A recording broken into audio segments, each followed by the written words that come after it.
Jody McDonald covers all things Phillies in Philadelphia, and he is with us now here on Hot Stove. So we talked, Jody, to Kenny Rosenthal earlier about the Phillies, and it seems like they have some pieces that they wanted to move, and they still have those pieces. And the big piece they still have here is Cole Hamels. And Cole Hamels may very well be dealt before the season starts. If I'm a betting man, I think it's going to come at the trade deadline.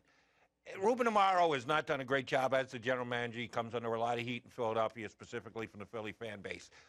But I don't disagree with him on this one. He's holding out for top drawer. What's he going to do? Sell Cole Hamels for 50 cents on the dollar? Then he'll get criticized for that. So he's set a high standard of what he wants in exchange for him. He's sticking to it. They can afford Cole Hamels, and yeah, they're not going anywhere this year, but he could help them win some games. What if he gets hurt? Yes, that's a risk, but any one of us can get hit by the bus walking out of the studio here this afternoon. Can't live your life in fear. Get a dog if that's the case. Yeah, let him know. Come on. Get a dog, man. Hey, so the other interesting story, I love how you just crushed him right there. Thank you. The other interesting story. Hey, that's legitimate concern, but go ahead. Is what are you going to do with bringing all these guys to camp? How are you going to rectify it? Ryan Howard, I'm trading you. Pat Bond, I'm trading you. Cole Hamels, all these guys are now going there knowing that they're on the block. Well, Hamels got to deal with that because he's professional and he knows they're trading him to improve the club. Pat Bond's got to deal with that. Well, he's nuts anyway, so it won't even bother him. Ryan Howard's the one that's going to be tough because Ruben specifically went to Ryan and said, we think it's best if you're elsewhere. Wow. That's hard. That's not just rumors. That's face-to-face. Ruben went face-to-face with Ryan and said, listen, it's best for you, it's best for us. Let's really try and work this out because he, like every other Philly, has a 20-team no-trade clause contract, so he can veto absolutely everything.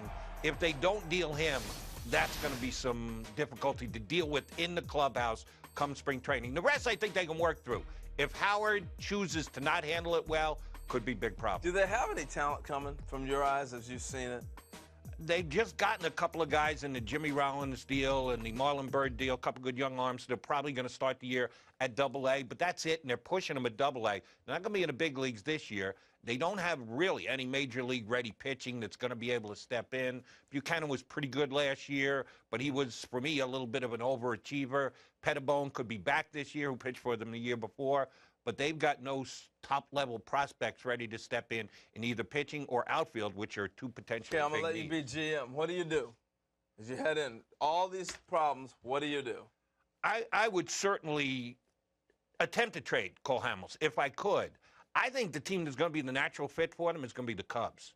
Because the Cubs, I think, are going to be in it. When you go get Lester and pay what you did for Lester, you're hopping in now. They're not saying that they think they're there yet, that they're still in the process. You make that kind of an investment, you're past the process. You're in, and I think they're good enough. I think Bryant's going to make the team. I think he's going to be their starting third baseman opening day. They've got enough in the system in the pipeline. Would you take Baez as one of the young stars coming back? You know, the strikeouts, and I'm not sure the Cubs are going to stick with him.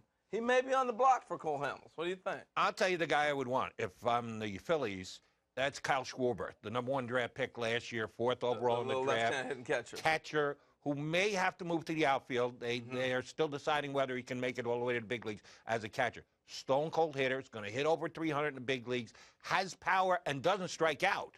That's rare in baseball these days. Your 30 home run hitters, you basically write them in, is going to be somewhere between 150 or 200. Right. What's the strikeout number? This kid doesn't strike out either. If he's a catcher, he's added value. If not, he can play left field. Phillies used to have a kind of husky left fielder named Greg Lazinski who did okay out there for years.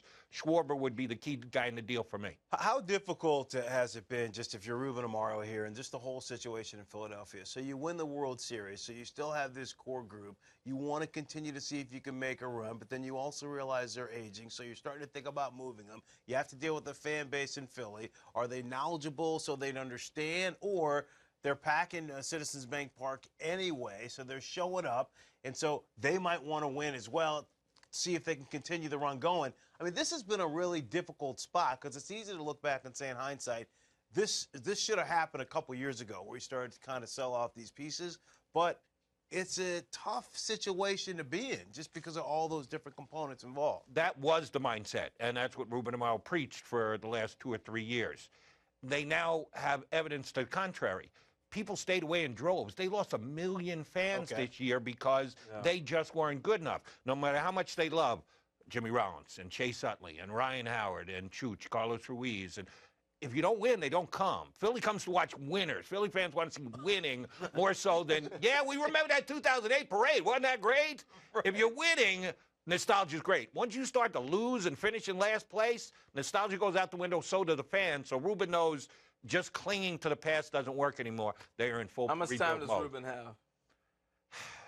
A positive for him was the fact that Pat Gillett came back to be the president of the organization. When Pat moved away after he won the World Series in 2008, he was a big mover and shaker, and Ruben replacing him. So he has faith in Ruben. He likes Ruben. He probably brought a little bit more time to prove that if he can do this on the rebuild, he's the guy for the future as well. So the fact that Pat came back to be the president with David Montgomery's health problems probably keeps Ruben in the chair a little bit longer. I know you cover the Eagles as well. Harold's a big Chip Kelly guy from Oregon. What do you think? Is it going to work long term? If they get Marcus Mariota, yeah. Like Chip wants his quarterback in the worst way, and the latest mock drafts have him fallen a little bit. Everybody had him going #1 overall. Now he's coming down to the Jets at 6, which, sorry, Oregon guy, I'm a Jet guy. Oh, I'll take Marcus Mariota at 6. Sorry, Chip. Sorry, Chip. I think the kid can flat out play. He's not a system quarterback. He's a stud. If Kelly gets him, Eagles can make a Super Bowl run. Jody McDonald, all-knowing on all talking stuff good about my boy. I like Jody. He's took to another level. By the way, just on the record, John Patrick, much like him, I also never got a major league hit. I never made a major league out. I never got a hit, but I never made a major league out. It's not like Reynolds. He made a lot of outs. We'll be here all day, folks.